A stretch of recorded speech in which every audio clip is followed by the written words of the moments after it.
আসসালামু আলাইকুম দর্শক, এখানে দেখতে পাচ্ছেন এখানে ভুট্টা আছে এবং সরিষা আছে।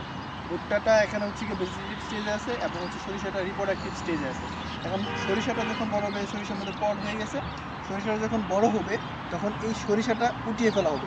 এখন যে ভেজিটেটিভ স্টেজে ভুট্টাটা আছে, ভুট্টাটা আস্তে আস্তে বড় হবে, যখন সরিষাটা উঠিয়ে ফেলা হবে ভুট্টাটা বাড়তে থাকবে। ঠিক আছে, এখন হচ্ছে সরিষার মধ্যে ভুট্টাটা ইন্টারক্রপ করা হয়েছে। মানে আসলে জেনারেলি এটাকে বলা হয় মিক্সড ক্রপিং। মিক্সড ক্রপিংয়ের ইন্টারক্রপিং সরিষার সাথে ভুট্টা। এবং এটার মধ্যে কীভাবে একটা ফসলি জমির যে হচ্ছে ক্রপিং ইন্টেন্সিটিটা সেটাও বাড়বে এবং তার যে নেট প্রোডাকশনটা সেটাও বাড়বে। কীভাবে এখানে যে আমরা একই জমিতে একই সিজনে আমরা কী যেতেছি সরিষা পাইতেছি, সরিষার পরে এখানে ভুট্টাটা পাইতেছি।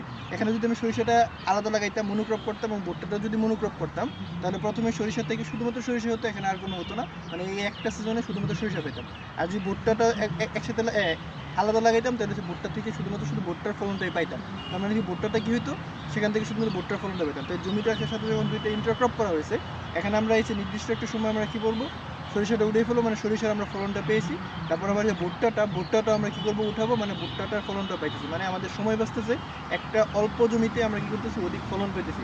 তো এই ইন্টারক্রপিংয়ের মাধ্যমে শুধুমাত্র সে জমির নেট ফলনটা বাড়ে না, তার ক্রপিং যে বাংলাদেশের ক্রপিং ইন্টেন্সিটিটা সেটা বাড়ে। ধন্যবাদ সকলকে।